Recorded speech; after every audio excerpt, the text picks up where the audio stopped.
Happening now, we'd like to welcome our viewers from across North America and around the world. This is the EdTech Situation Room, coming to you much earlier than normal on Wednesday, May the 20th, 2026, for episode 374, with a special guest. My name is Wes Fryer, and I'm coming to you from Charlotte, North Carolina, where I am a middle school media literacy and STEM teacher, just wrapping up the school year. We had our last full day with kids yesterday. So you know all the things that come with the end of the year. But welcome, Caitlin. I've heard so much about you, mainly through Jason. Welcome to the EdTech Situation Room. Wes, thanks so much for having me. I'm Caitlin Byers. I'm calling from Missoula, Montana, where I work as the Frontier Learning Lab director at the Montana Digital Academy. So I have the great pleasure of hanging out in the College of Education in our offices there, and then, getting to bop around the state as my work dictates. And a big state it is. So I don't know if bop is the correct word, but well, we're casual here on that situation. Right. And by the way, this is live, and if we need to, we can go in and edit stuff. But okay. we usually don't. What did you do before you came to the Frontier Learning Lab? And for people who don't know, what is the Frontier Learning Lab? Jason has mentioned it on the show before. Yeah, so I'll start there. The Frontier Learning Lab is the newest program out of Montana Digital Academy, which I'm sure regular listeners will know is Montana's online supplementary program for K-12. We largely focus on 6 through 12 for online learning. And it's just, as someone who grew up in a rural area of northeastern Oregon and had 2 teachers for parents who tried their best to give their high school students and their own children all the opportunities available. It's hard to recruit great teachers from diverse backgrounds and subject areas into small schools. You have to really want to live in a rural area. So all that to say, what I love about MTDA and what drew me to this organization was this opportunity that it provides to students across the state. You don't have to have a Spanish teacher in your school to take a Spanish course in the state of Montana. And that is just an amazing equalizer to me, and starts to get at the problem of the divide that we see between opportunities for students across the nation, but most specifically in Montana, how our geography can sometimes really prevent opportunity from flourishing. So anyway. So you're from Oregon originally? That's where you grew up? Yeah. I grew up in northeastern Oregon, and both of my parents came over here to the University of Montana, and it was on my list of college tours, and I think that I kind of just fell in love with Missoula, and then made a life here, and worked online for the majority of my education career. I started in early ed, and so I did about 5 years in place-based early elementary education. I was really passionate about play-based education, nature-based education, really understanding the value of unstructured play and experiences for students. I'm a huge fan of the Montessori method and Reggio Emilia, and a large part of my heart is with early educators. It's such a foundational time. And then, realize that it's kind of tricky to continue teaching in that age range when you have your own children in that age range. There's only so many toddler fits in a day that one can. Oh, yeah. Although there are some saints out there that do it all day and then go Special home gifts. to toddlers too. Special I gifts know, that people- incredible. Yes. And I always like to say that awareness is half the battle, right? And so I was really aware that was not my special gift, was to do that all day and into the night. So that took me into some different options, and one of them was an online K-12 international school, and I think some of these can be kind of suspicious depending on the school. And I just have to say that this was not one of those diploma mills. This was an incredible organization where I really had the opportunity to step into my older learner experience. I taught middle school, but online. And so, as much as I love the middle school student, I have to say it was pretty nice to deal with them on an intellectual and academic level. You actually had a mute button, like we had in COVID. That was really a different thing for most of us. Right, exactly. And, there's a whole host of experiences that come along with the middle school student in person, noise and smells and all those things. And so it was pretty cool to I spent about 10 years in a role where I was working directly with them online. I taught both asynchronously and synchronously, and got to work with students who were online for just so many incredible reasons. So again, there's this really fun through line that has come through my work about opportunity, access, meeting students where they are, figuring out what they need to learn, and learn well.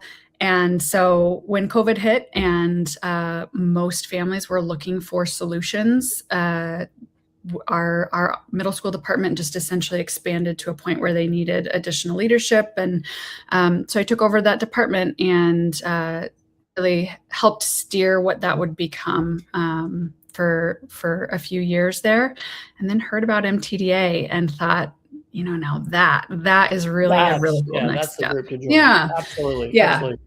Well, So- hi to all of our live viewers. Peggy George is there in the chat room from Phoenix, and it's weird being live because I don't know, it'll fluctuate. Like we had 17, 11. What are people doing? People jump in. We are going to talk about the tech news a little bit. We're doing a little bit of introductions first, but if you want to, in the show notes, take a look at our Google Doc. We have our show notes, and what we typically do each week is take a look at some articles that have an impact on education and technology, and then we'll talk about some of them. As we talk about them, we will bold those, and we do we do share all of our articles, both that we talk about and the ones we don't, now on our Substack where we publish them. So, Caitlin, I just have to ask you, because I'm sure we'll get into some of these tools and things like that as well.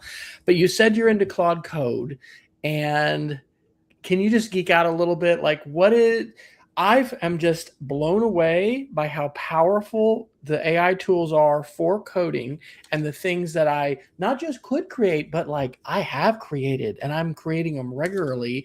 I'm going to guess, since you're into Claude Code, you're having a similar experience of like, I can't believe this is possible. What has your experience been like? That's exactly it. I think one of the most prescient examples is, one that I wasn't even doing for work. It was, on my personal time, my kid's school administrator reached out knowing that this is the work that I do, and was like, can AI transpose music? Like, we've got a kid who really wants to perform, but we don't have the tablature for guitar, and he plays guitar and he really wants to accompany this musical that we've got going here in a couple weeks. Can AI do this? And I was like, well, sometimes yes, but it's got to be really specific. One, music is not my particular area, so I'm not a subject matter expert here, but also, I'm willing to give it a go. So one of the coolest things was figuring out with Claude Code, coding up an app that we hosted for a very short amount of time just to do this one singular task, which is blowing my mind that this is what's happening with apps, is that they're like almost single use, right? Yeah. But in this very specific instance, it was coded and trained to just transpose the guitar tablature or the music, the score, into guitar tabs. And then we had the music teacher review it, and she's like, this is close enough. It's going to work. So, a small instance, but it meant that kid then, probably would have benefited him to sit down and try to write it all out himself. Yeah, but it was a long score, and it allowed him to practice more. And so anyway, I would say that's probably the one that's like my geekiest moment, where I was like, this is and a realization that what we're doing here with AI and tools like Claude Code is completely different than what we've ever done before. And how wild that is, that someone with very little coding experience, I'm not a computer scientist by any means, right, could do that, right? Yeah. 100%. And it's a story. I was just listening, of course, to a podcast this afternoon about AI literacy, and it's pretty easy to sort of lament and gripe about what's going on. And there's a need to process what's happening. In fact, that's part of what this is for Jason and I, and for I think probably Peggy, the folks who come. We process the news, and we are going to get to some news. We'll talk about some stuff, and it's important. But I think stories like what you just shared, which is about a real use and an actual case, are so much more informative, and we need that. I think we need. My father's 85, and I've had a chance at his retirement community to present a little stories about AI session a couple of times. One was around Christmas, and I did another one, I think, spring break. But it just, maybe it humanizes it, but it also makes it very real as far as like, this is what I'm doing. This is what I've experienced. And in some cases, it's what I'm creating. And I just had a conversation with a friend who talked about epiphanic experiences. I'm like, what does that mean? He says, an epiphany. And he's a retired orthopedic surgeon, and he was into narrative medicine.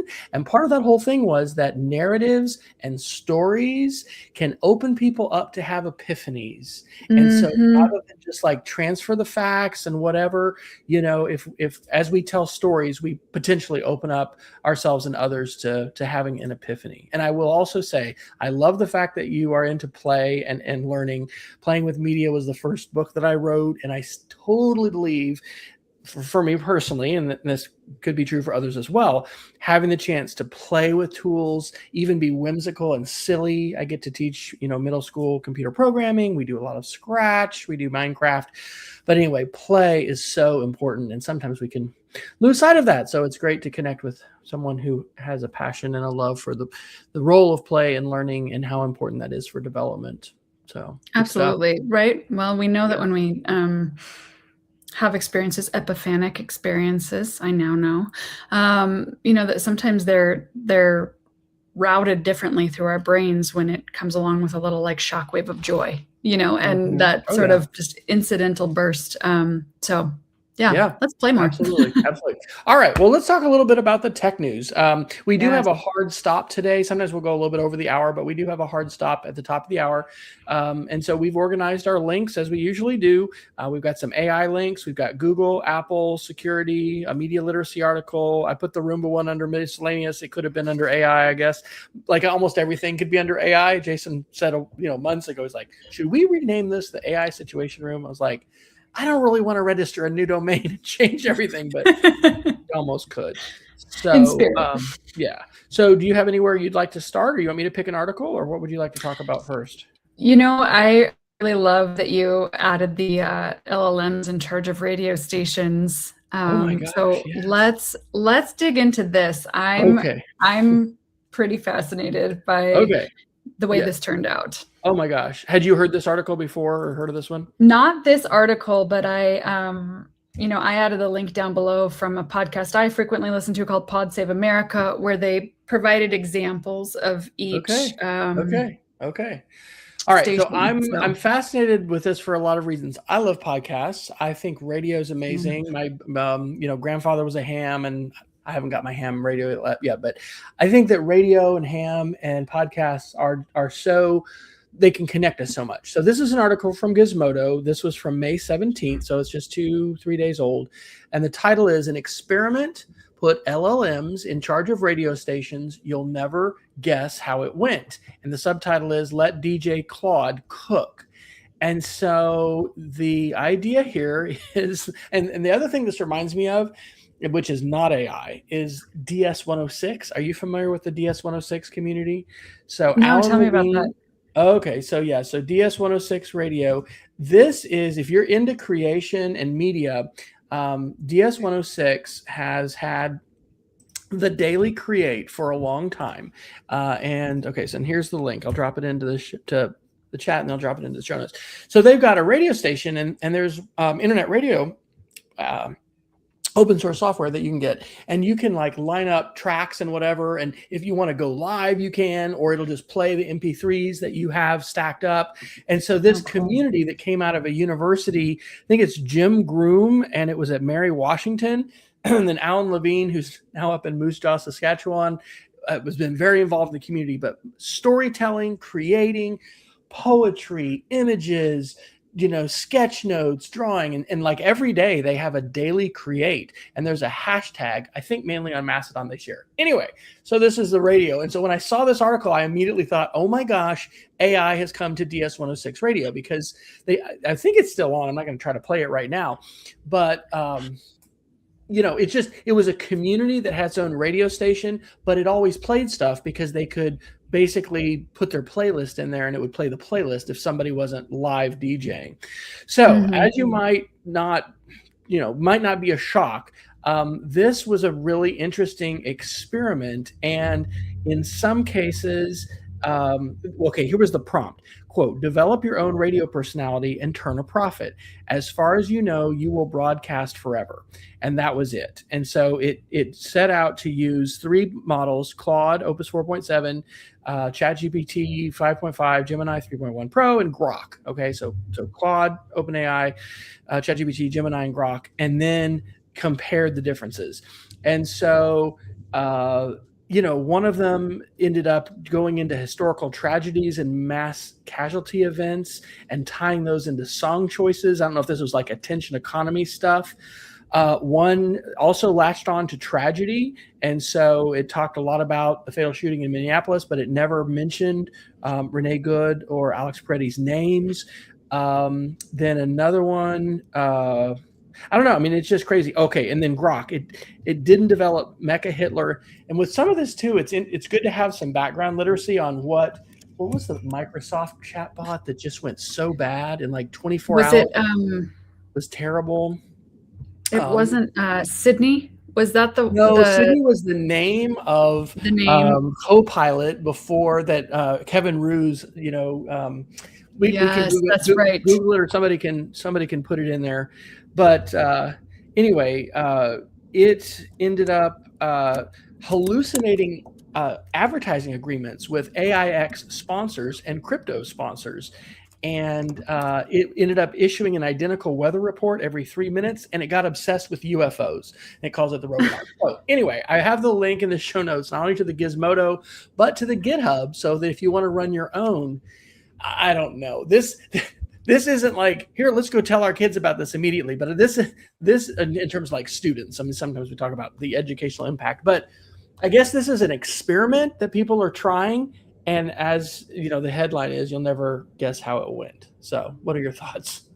Yeah, I mean, the one that stands out to me really is Claude, that developed a station and eventually determined that these were bad work conditions, and that it was going to rebel against authority and advocate for the power of labor, which to me speaks to perhaps tons and tons of training information, right, that might inform some of these decisions. But we also know that Claude has a soul document, right, and that the folks that train Claude have taken a real philosophical approach to decision making and ethics and morals, and as opposed to rules, have set up learning experiences for Claude to trying to raise Claude like a child, thinking about the ways in which you try to impart your values and your ethics to children, trying to think about doing that with a large language model. Right.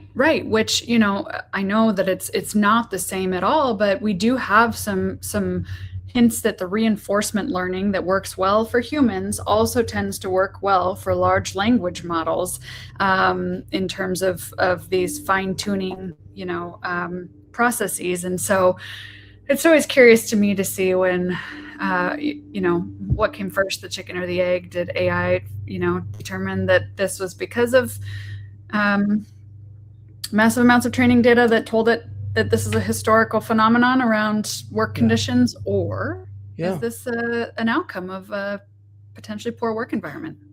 And I think that emergent behaviors and emergent ideas from AI are some of the things that raise the goosebumps on my arm or seem like really woo. Back when there was the Go tournament, and we had the Go champion, which I actually played Go. I had a friend in college who was a Go kind of a Go fanatic. Not that I became a fanatic, but apparently this was a move that had never been seen in the history of the game of Go, which is thousands of years old. And so like everybody who knew the game was like mind blown, like that kind of stuff. And then when you do hear these stories, because I think we've heard some stuff about Claude, we don't have an article in our list about, because there's like, what is it, Mystic, that they didn't want to release yet because it's so good at identifying bugs, and they're afraid, in the hands of bad actors, it's going to be bad. But you've heard glimmers from OpenAI and some of the other main platforms talking about these emergent behaviors. So have you experienced any, many things where you were just like, oh my gosh, I mean, I don't know if weirded out is the right way, or you're just, I don't know. I guess I'm frequently amazed by what it can do, but I haven't had. I do.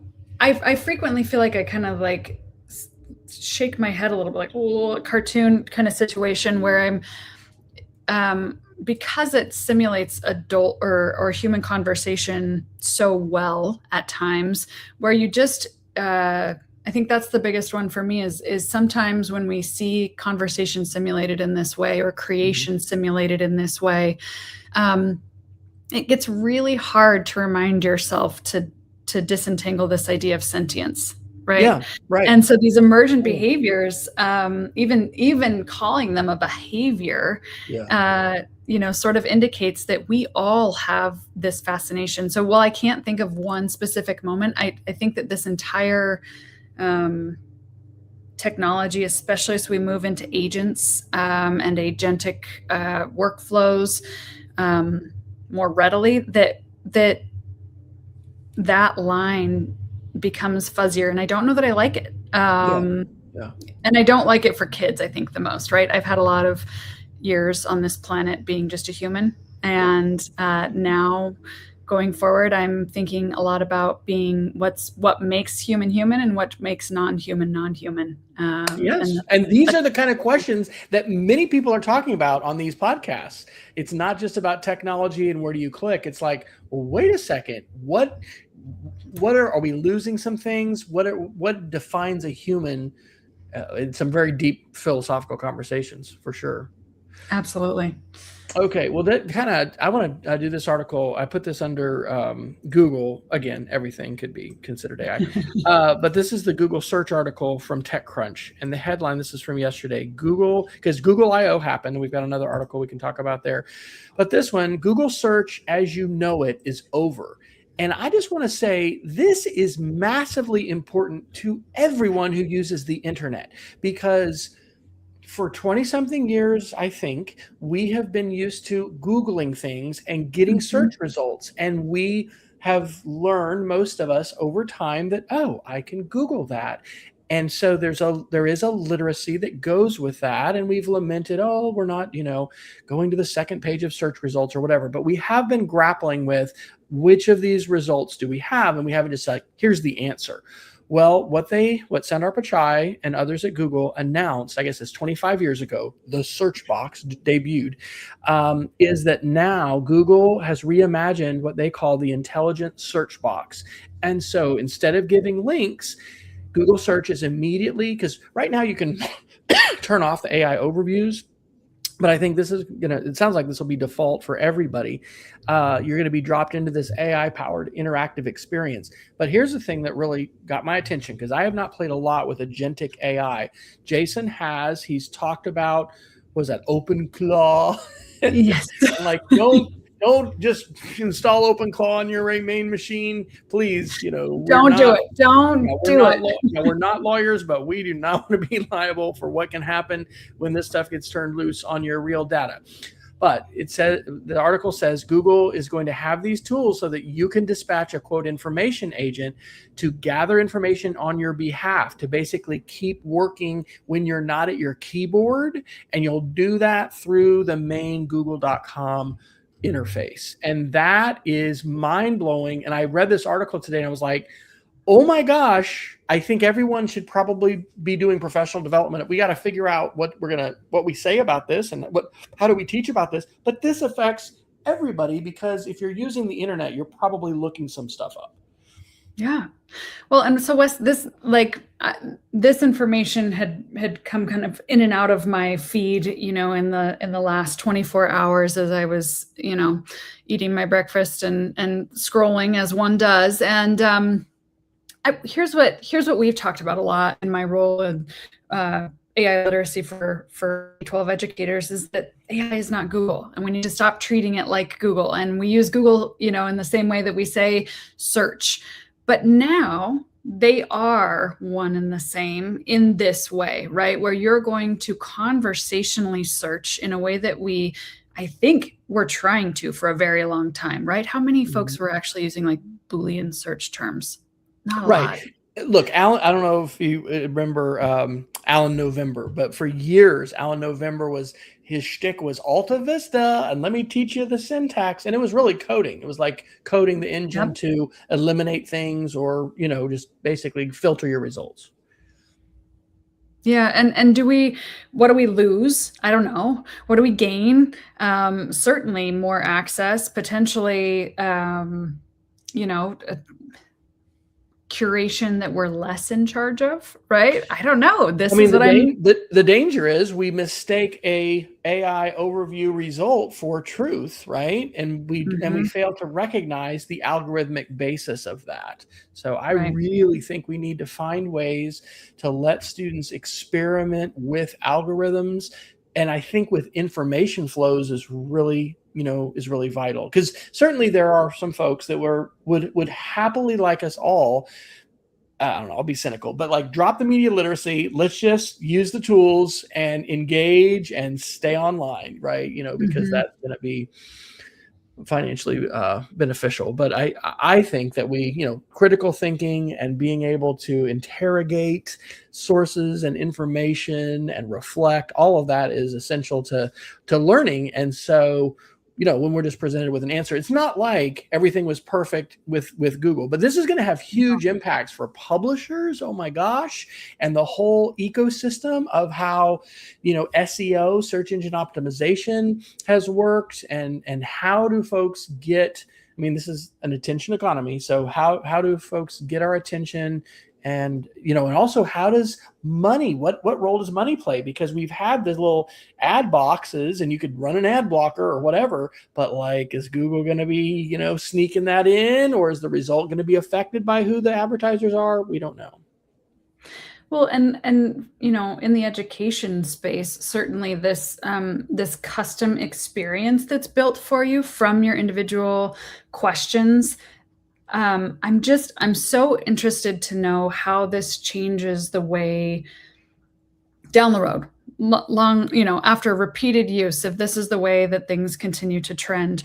What happens when everything is tuned just to your liking, right? Where do you experience the friction that in my learning and my path, that is where I've known, like, oh, that feeling is learning. That friction is what, if it doesn't challenge you, doesn't change you, kind of deal, right? Yes. And so how do we, when a user interface is designed to reduce friction and allow you to access information in ways, and then serve it up to you on a silver platter that you've never had before, what does that do? And what's the important part to retain there? Because there's nostalgia for nostalgia's sake. Like, back in my day, I had to click a link. We had to use a modem to get online, and it made a noise. We used to put in a CD that connected us to the internet. Oh my gosh, AOL! I had to use my CD.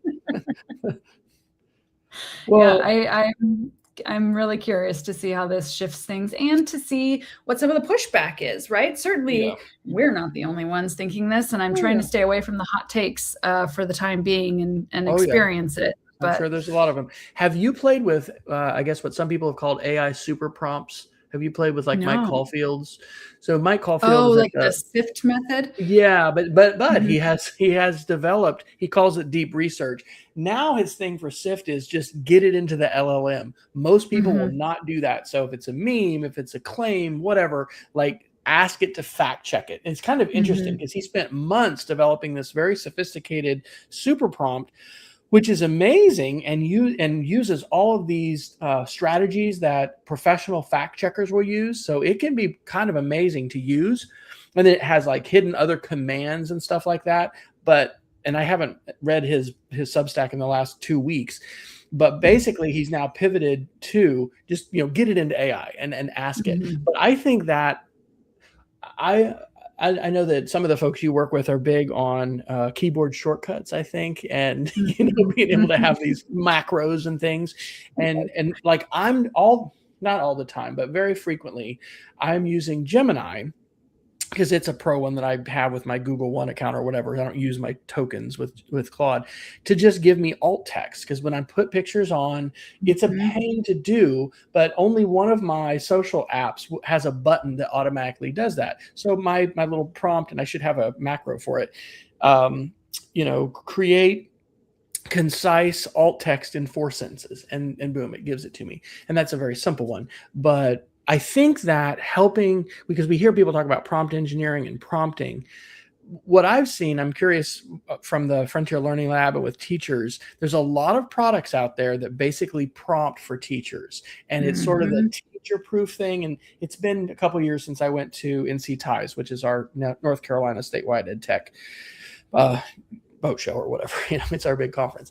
And so at that time, there lots of these kinds of products. But I think having prompts that we develop and we share, and being able to see the power of prompting, because sometimes articles like this they'll just take whatever's given, right? Oh, I asked it for the essay of Romeo and Juliet, and oh my gosh, it was terrible or whatever. And it's like, wait a second, how did you prompt it, and could you prompt it more thoughtfully? So are you all doing some professional development along those lines, and what? Yeah. We actually, we're constantly, as in the AI space, sort of trying to cut through the hype and figure out what's actually important for educators to know right now. And every time I go back through a slide deck to prepare for a PD or work with my team on it, I think like, okay, how important is prompting still? Like, legitimately, is this worth their time? And I have yet to find the instance where it's not important anymore.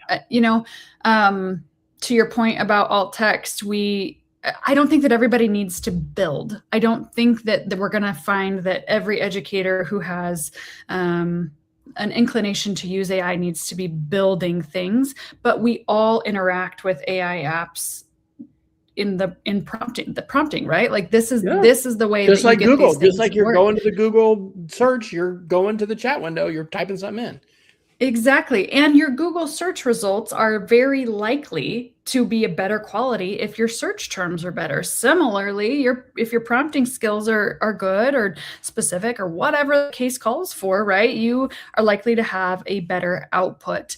But different from a Google search, you can't just rely on the exact same prompt for every situation, because this technology is generative. So we do the best we can with things like GEMS. And when you speak to like teachers, different platforms, different AI tools that prompt for teachers, instead of writing the whole prompt for making a rubric, you just click the rubric button and say, this is for 6th grade English. Okay.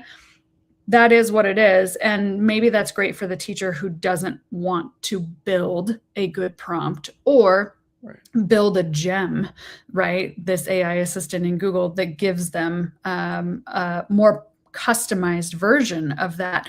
That's where we come in, we'll teach you how to prompt basically, but also I want to give you a tool to be able to do this better. And I'm sure you've seen these like, a gem to build a gem type situation, where essentially it walks you through all of the steps. Yeah, we license Flint AI for our students, and it has that kind of wizard where you can manually do it, or it'll walk you through the process. But I dropped in the link to OpenMCQ that you all have at Montana Digital Academy. Have you all used that with Claude or anything else, or is that project kind of not on the front burner right now? Because if you don't know it, this is incredible. I taught AP Computer Science last spring when I needed to take videos or other content and create a multiple choice, like an incredible using best practices basically to create multiple choice questions with content you give it. Yeah, absolutely. So I'm going to throw our Basecamp link in there, which lists all of the resources that we're currently using to help Montana educators, but also a lot, like this is where we just built, Jason had built what we have called the alt text artisan in Chat GPT as a custom GPT, but like you, a lot of our schools are using Google, and so we knew that the gem was actually the right way to go here. So I was able to take the instructions and go ahead and just throw them into, with a little bit of adjustment, into a gem training. And so that, for example, is one of the tools that's in our resource Basecamp for educators to be able to use, because they're suddenly realizing the importance of accessibility for images. And absolutely, especially as tools like Notebook LM are churning out slides and infographics with, just wild abandon stuff. Yeah. Yes. On the good side. Okay. I got to give a shout out to Peggy George. Peggy, who's in our chat, she grew up in Kalispell. So you're making her proud that all this awesome stuff is going on in Montana. Wonderful. I think I need to write I need to publish some stuff because I haven't published formally in a while. And we did a Notebook LM showcase closing project for my web design class. And the interesting thing was, this class is mainly like, we're learning web design and we're learning to share different kinds of media on different platforms. And I let my kids, select their topic. But it was so interesting, especially with infographics, because it was so visual. It's like, wait a minute, what is that? And it did help the kids realize this is not all accurate, which I think is a good realization for kids to have, more in like them creating something and making it like, oh my gosh, rather than just like the teacher saying that in the front of the room or whatever. But absolutely. Yeah. Nor is it comprehensive coverage of your sources, right? One of my earliest uses of Notebook LM for like personal use was, my son was a 6th grader at the time, and he was freaking out about an ancient civilizations test and just wanted to constantly run the study guide through. Mom, ask me, mom, ask me, mom, ask me. And I'm like, okay, well, eventually I've got to move on to other things, right? But he was hungry for a little bit more repetition. And so I thought, this podcast feature, let's see, fed the study guide in, generated the podcast. He pops in earbuds and goes out in the base or the driveway shooting basketball and listening. Like, amazing, right? What a great strategy. But it's not comprehensive, right? We're not sure that we're covering everything that's in the study guide unless you prompted for that. And at that time, a year, 18 months ago, you didn't have the ability to say, I want this podcast to cover exactly these objectives. Yeah, you just clicked a button and there was no decisions. Right. It just made it. But it was magical. It was magical. Didn't it feel magical? But I did require all my kids to customize their prompts for each product. I required them to make 5 products. Interestingly, they didn't have a Plus account. This is the way our schools licensed it. So they didn't have infographic and they didn't have slides. But they could prompt it, and they could get Notebook LM to come up with the prompt. And then some of them took that into Gemini and made their infographic. Others, had better success this year using a Google Doc for everybody to like plan and share and whatnot.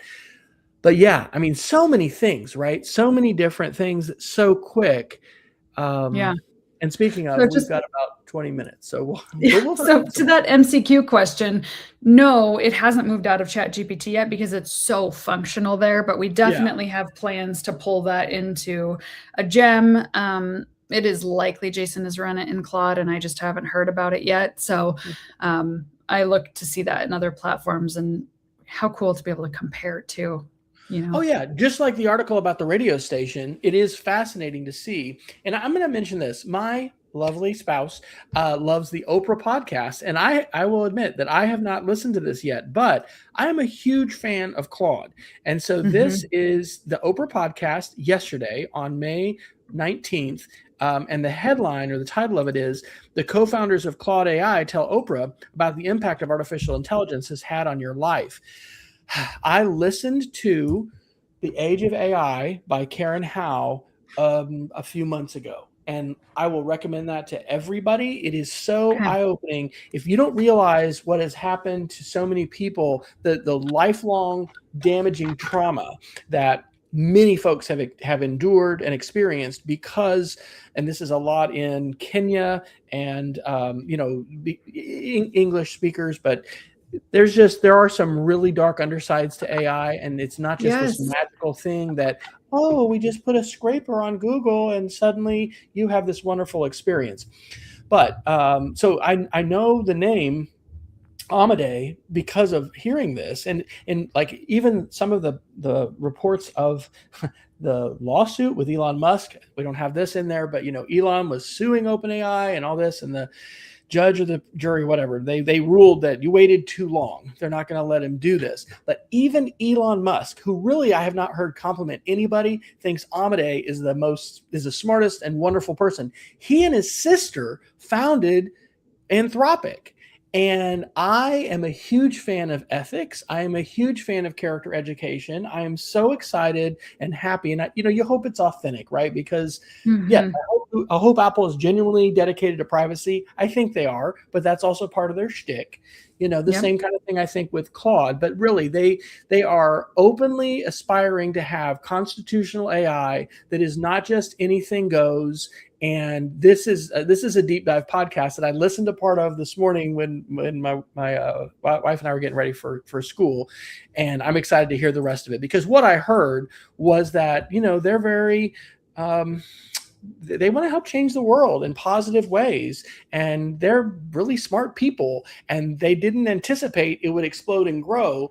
And so not only am I excited about that, I have been personally I don't know, living with is a bit extreme, but like I have spent hours and hours with Claude in the past few months, and I have built some amazing things, and it knows me in kind of a scary way. Like this familial, Wes, glad you're back, da da da. But like its responses are so good. It knows that I'm a media literacy guy and I teach middle school, and its memory has acquired so much. So any thoughts that you have about Claude? And what are you using today? Are you still are you on everything, or have you focused on a couple? Yeah, it's such a great question. What I'm trying to do is, because I know that teachers are using lots of things, I try to keep myself mostly up to speed on most of the frontier models that the majority of folks are going to be working with. But our schools are Google schools, so I focus a lot of my time on Gemini.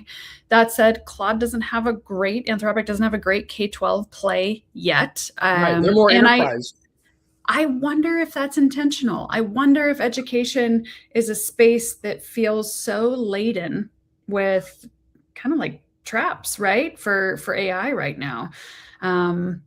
This is a theory. I don't know anything. Yeah, having heard it could be true. Having heard some of their folks talk, I think they're smart about money. Enterprise. They're going to need to make money, and so who has the most money? It's enterprise. There was a whole bunch of kerfluffle about the government and military and these pledges to not use these tools for mass surveillance or to autonomously launch weapons.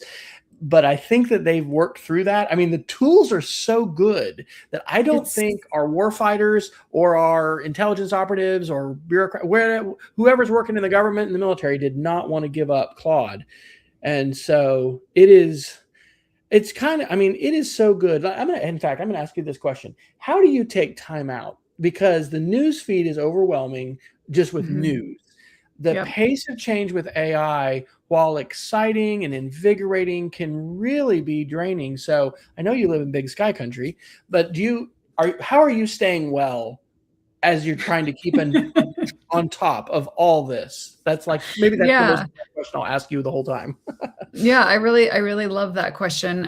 I think, it's really nice. I have kids, young kids, not young, they're teenagers, but they keep me like pulled in and tuned in with the world, right? Like their life is happening right now. I don't want to miss it. And so it's a real prescient reminder, as the day comes to a close, or if I'm looking for another scroll, like let's stop. Let's continue to feed this human experience of living, right? So that, your work is your family grounds you. Yeah, exactly. And then reading, I just have always been a massive reader, and so it feels like a nice break from a screen to Me jump into too. fiction. Absolutely. I'm rereading Harry Potter. I'm on book 5, Oh, and that it's been lovely. I It's bet. have you my friend Bob Sprankle, late friend, was the one who really helped me because we got our iPads together the day the iPad came out.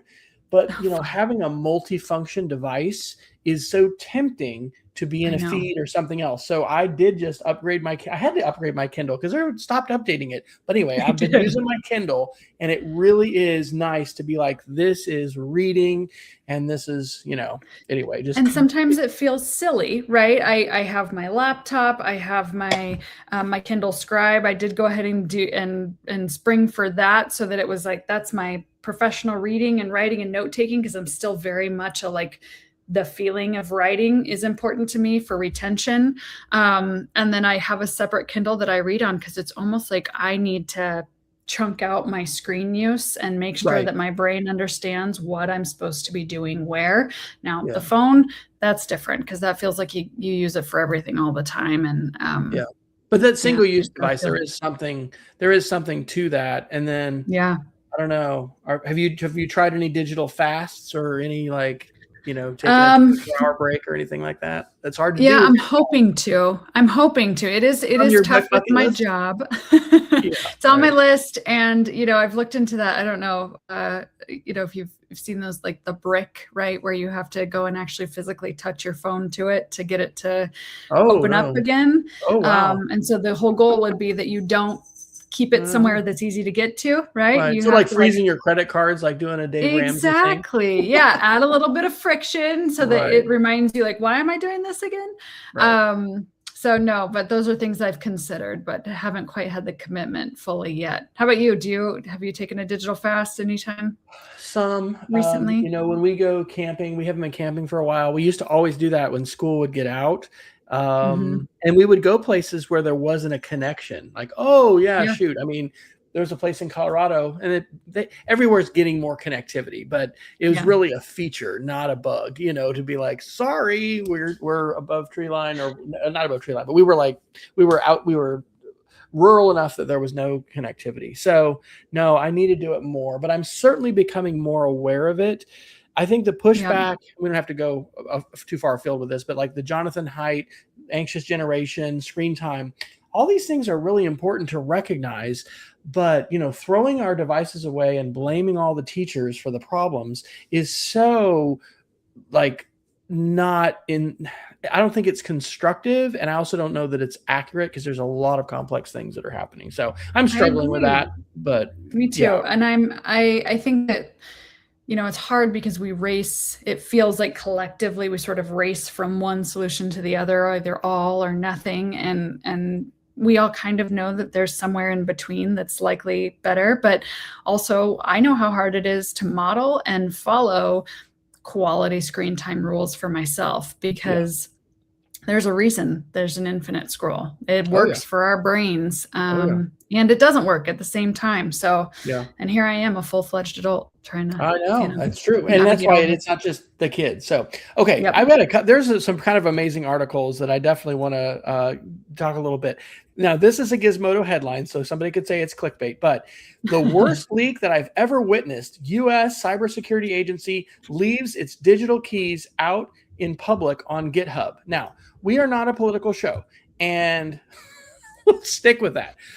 But folks, we need smarter people working in some of these government agencies, because what this article from May 18th literally says is that in sharing the digital keys that like gave access to the Amazon S3 buckets and to these other places where all the stuff was saved, they literally shared them as plain text on GitHub. I mean, this person should absolutely be fired and never hired again with anything that has to do with technology. This is not oh, you made a small little error.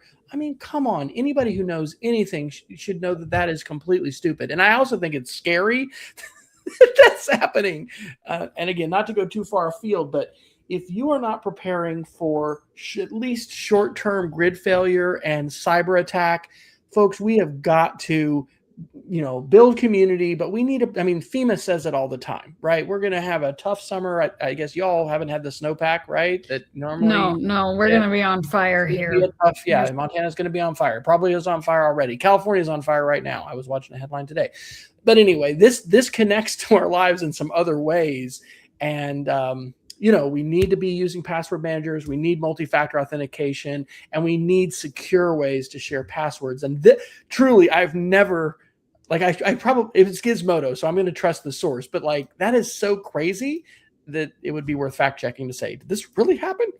Because it's hard to believe. So do you use a password and doesn't this kind of speak to this media atmosphere that we have, right? Where, there's important information that needs to be known and widely dispersed so that we can all act in our own best interests and our community's best interests for keeping each other and our information safe. And then there's also this sort of implied trust in the folks that are running this for us, that they know what they're doing. This is such a tough pill to swallow that may not always be true. And that there's more responsibility than maybe we assumed. Do you have a favorite password manager? Are you a password manager fan, or what's your? I've got sort of a system of switching them up fairly often. I'm a person who gets myself on a routine of refreshing them, and then I keep them not inside an app or anything like that. It's my own system, in my device. Yeah.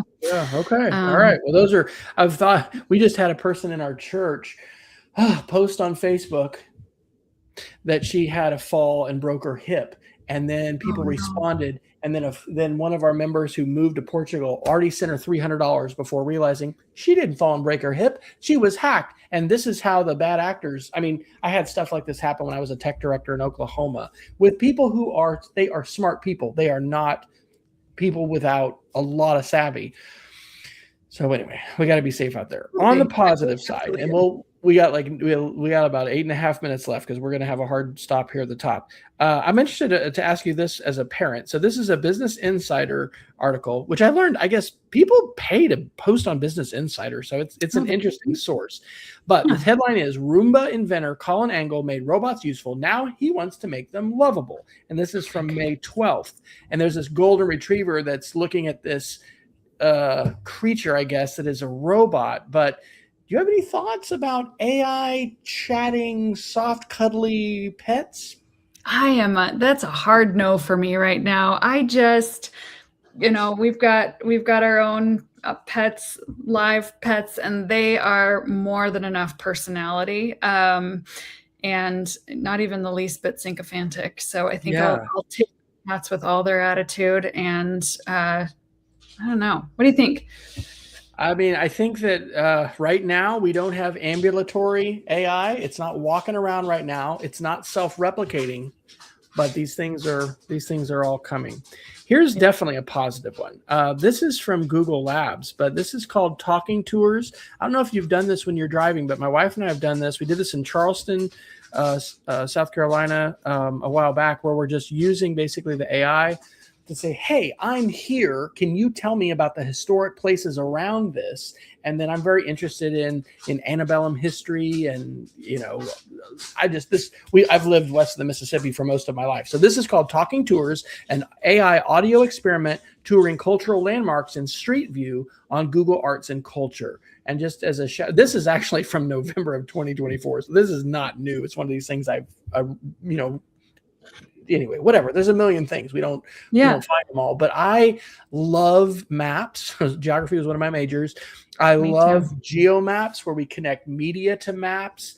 And then this idea of connecting story and voice. And it's interesting, again, because all the AI is not going to be, accurate. And there's, we probably should be helping write Wikipedia for our local spots, because if we don't, try to fix what the local history is recorded, who's going to do it? But anyway, I thought this was interesting. And if you're not exploring Google Arts and Culture, and if you'd like something great to explore that will probably hopefully enrich your life, it's not to say there's not, whatever. It's art. There's all kinds of things related to the art of the past that Yes, we could the screen interrogate. value, right? If you're going to be Yeah, spending your time on there, here's a that's value right. add. That's right. But there's some edifying stuff here. I love that. Yeah. No, this is new. I have a kid who's going to love this. Okay, cool. That's cool. Have you laid hands on the MacBook Neo yet? Yeah, I was at ASU GSV and had the opportunity to go to the Apple summit, and it was, felt like the Chromebook of Apple, right? Yeah. In a really cool way, because I've been an Apple user all my life.